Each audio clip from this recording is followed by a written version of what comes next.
It is now my pleasure to bring to the platform one of our very own members of our church and our fourth speaker of every month, except for next month, when we're changing it around. Would you help me welcome Jimmy Burns?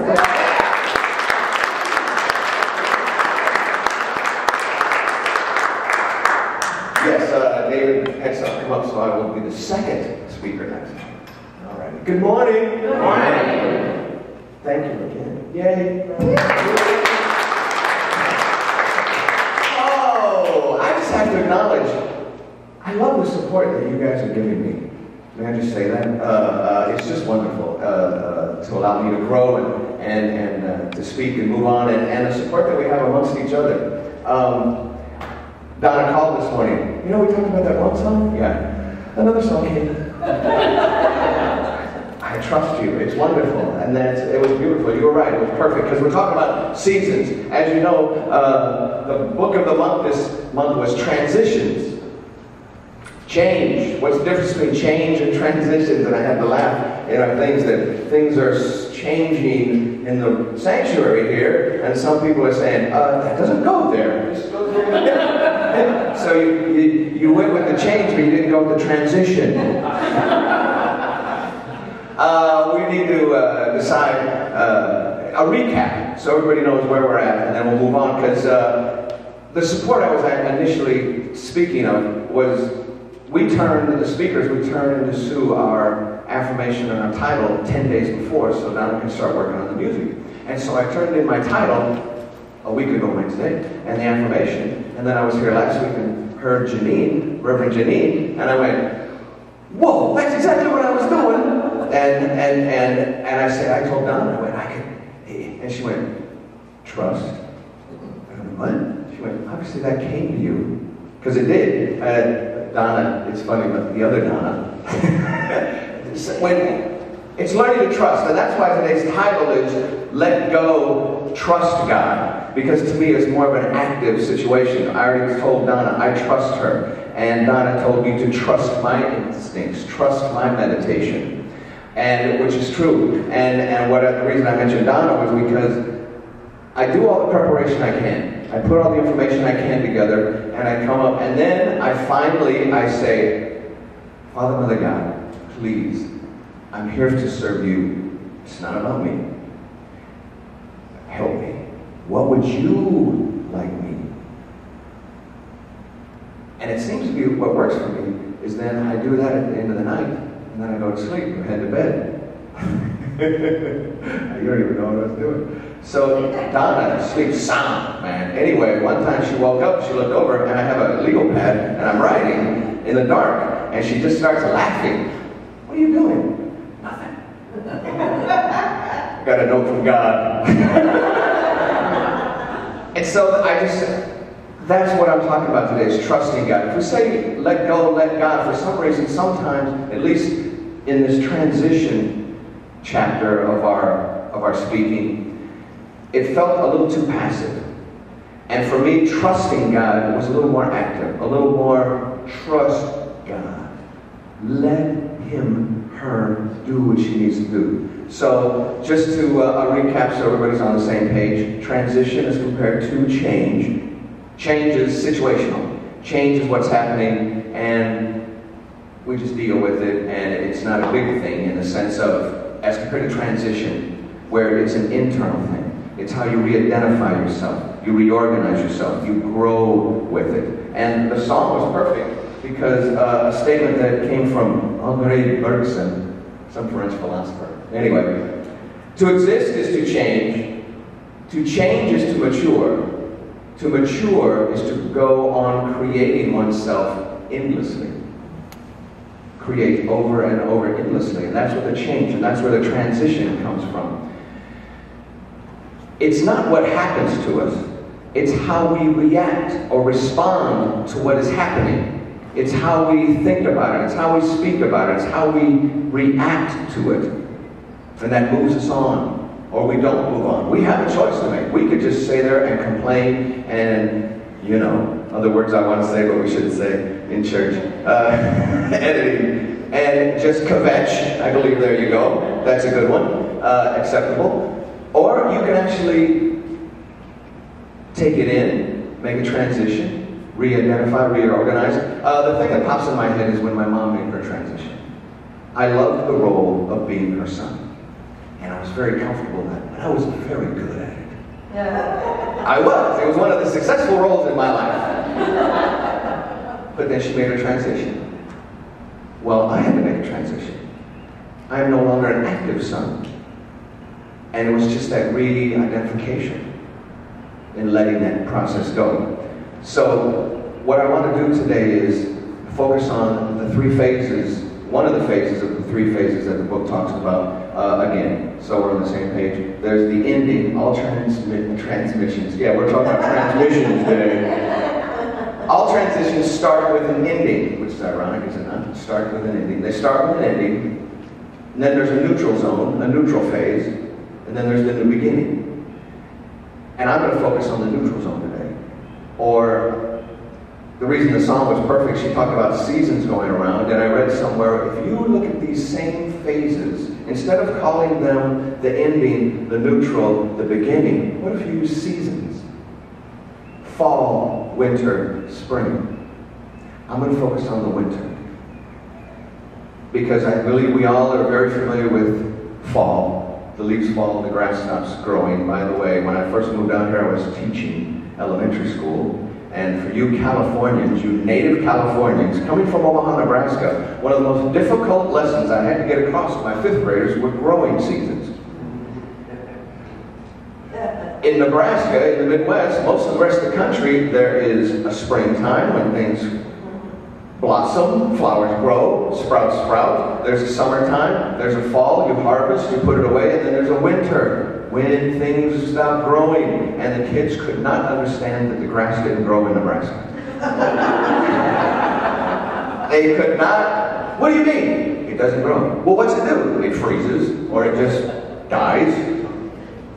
Well, what happens? It'll be back in the spring. Well, that's what our transition is about today.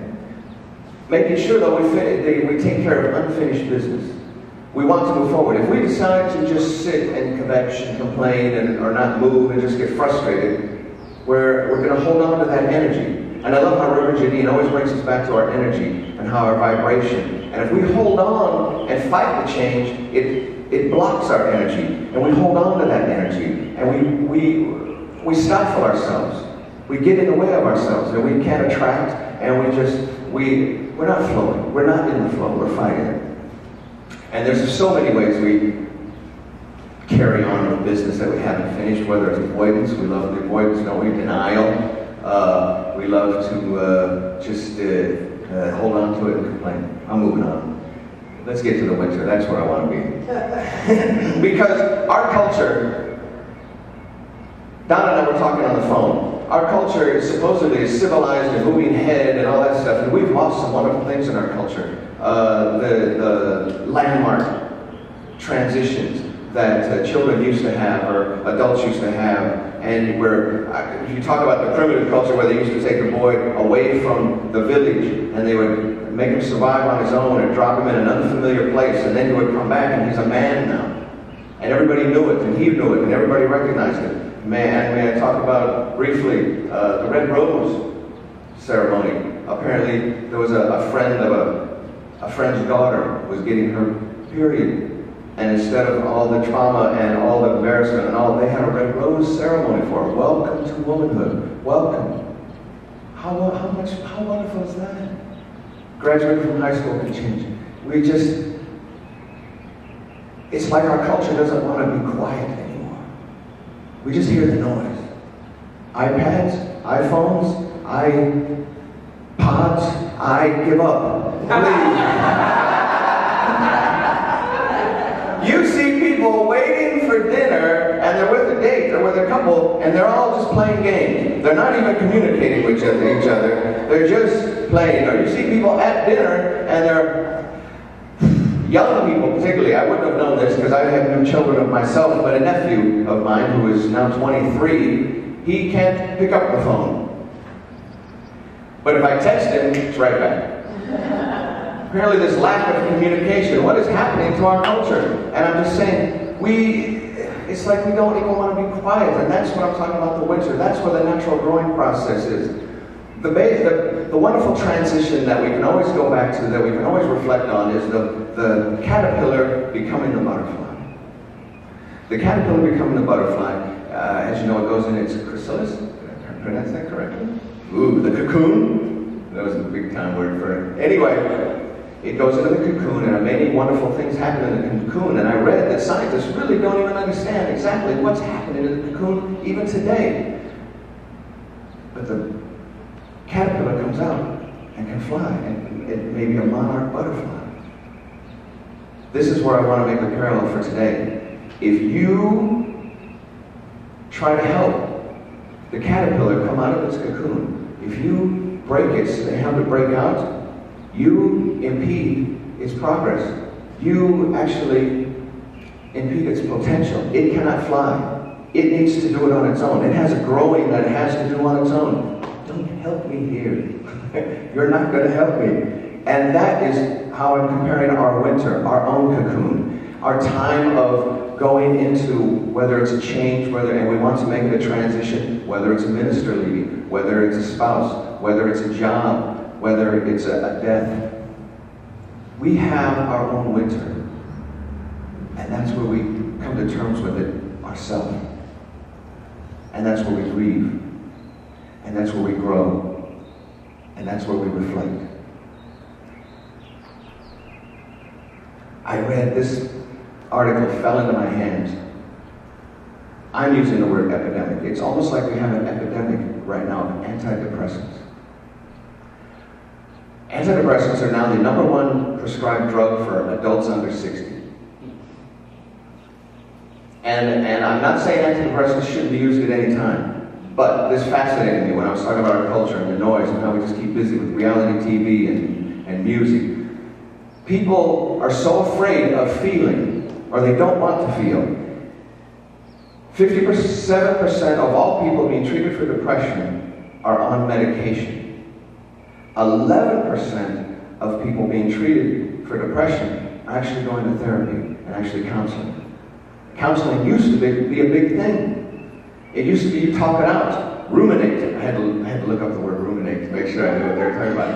Ruminate is when you meditate on something, you ponder something, you take your feelings to a counselor or a professor or a trusted friend even, and you discuss your problems out loud, and you can work them out, and you can go and maybe find out what the problem is, rather than just being medicated. And with our culture the way it is right now, I won't spend a lot of time on this, and I don't want to offend anyone, but therapy is not easily reimbursed through insurance. But medication is.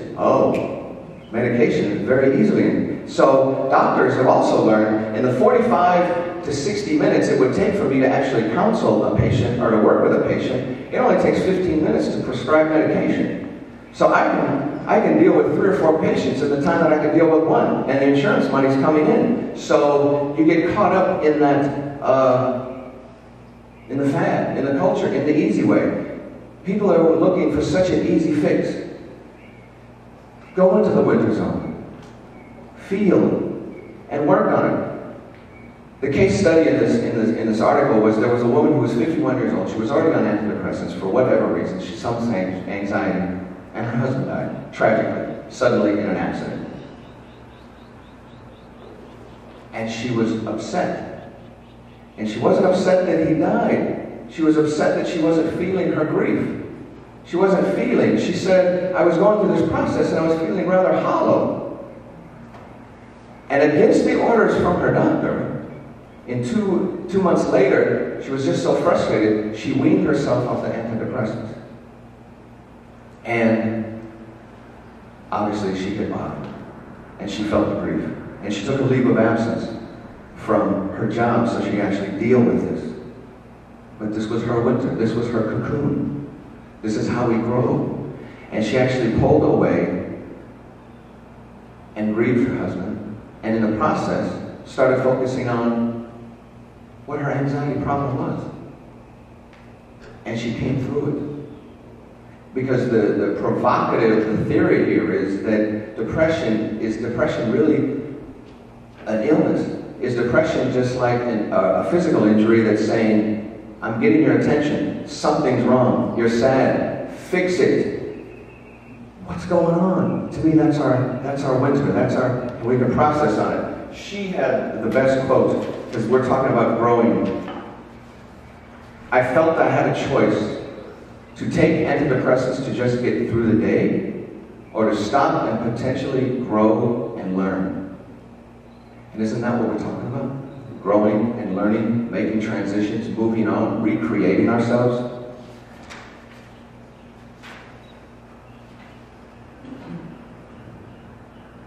Now, if we're going to focus on ourselves, who are we? We're children of God. Now, where's our strength? Where's our growth? It's God. And it's being with God. And it's knowing God. And it's spending some time in meditation. Spending some time alone. Spending some time healing. And the word gap came up. The gap. Living in the gap. The winter is the gap between the ending and the beginning. And it reminded me of a book that I had many years ago. Oh, by the way, I just got to show you this. This is what I was talking about. So I happened to pick up the LA Weekly after I was working on my research. And the first thing I opened the door, depression steals more than your mood. It robs you of life's pleasures. Have you lost interest in life, feeling sad or alone? Come take part in our study. Free medication. Matter of fact, it's not even only free. You get $2,000 compensation if you complete the whole program. I'm just thinking, people, it's okay to feel. Because we're talking about, I'll finish that one thought in a minute. We are so wrapped up in our culture in the sense of depression. What does normally somebody want to do? They want to withdraw. They want to pull away. And what do? We go, whoa, whoa, they can't be alone. Don't let them be alone. Go talk them. Let's take them out. Well, guess what? You need to be alone. That's how you can work on stuff. And it's the other people, it's almost like, it reminded me when I was reading it, it's like sex. People laugh at it because they're uncomfortable with it, but to actually talk about it, whoa. And to me, that's what the depression, that's what the sadness is. People don't want to actually, oh, don't let them be sad. Let's entertain them. And a good thought was, because I got a depressed person, a sad person will many times say, I just can't think straight, I just can't think clearly, I don't know what's wrong with me. Well, the theory was, the scientist who's doing this, his thought was, no, your perception is wrong. You are upset. There's the one thing that's getting your attention. And your body, your emotional system is trying to say, focus on that one thing. Take some time and try to find out what the process is. How can I correct this? How can I move on? And that's what I'm saying.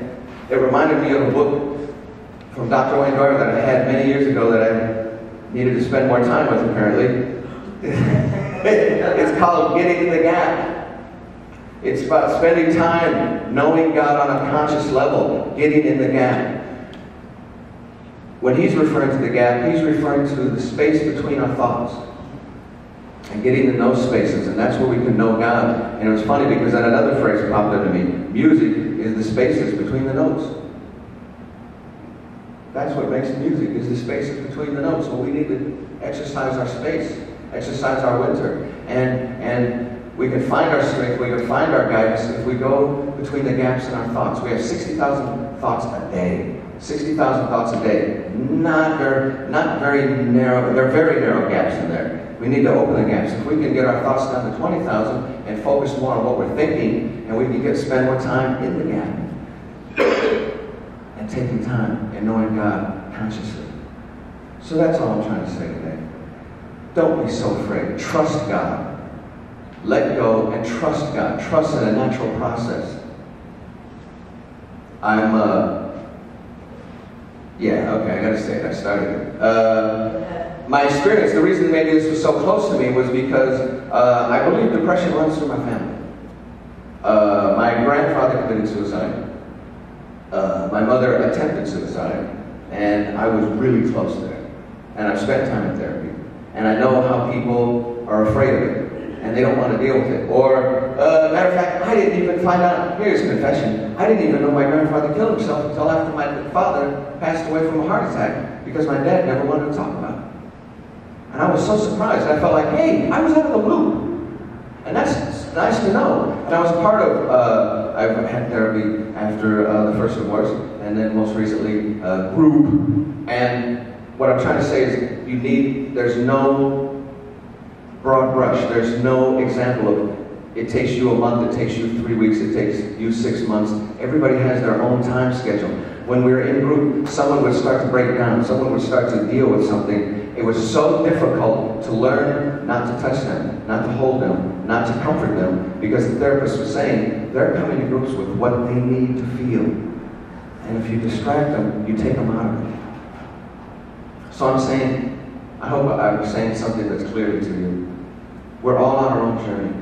We're all working to do transitions to come out of it and recreate ourselves and continue to grow and continue to find our journey. And God is our answer. God is our support. And if I could just close the lesson today with a brief, very brief meditation, because it turned out to be perfect. It was in the Daily Word this last week. If you feel comfortable, just go ahead and close your eyes for a moment. It comes from Job 22:21. Agree with God and be at peace. In this way, good will come to you. Just as winter gives way to spring and spring gives way to summer, I release the seasons of my life that have come before. Whatever my experience is, God will use them for good. God is always with me and within me, calling me to new growth and new life. As I let go of the past, I answer God's call and open to my highest good. Today is the start of a new season, externally and internally. In this new season, I meet my good. Through meditation and prayer, I open to God's wisdom within me. I let God guide me moment by moment to wholeness, love, and abundance. No longer am I bound by the past. I let go. I trust God. I am at peace with the present moment, and I am free. And so begins today's lesson. Shalom. Please find your own journey. Thank you.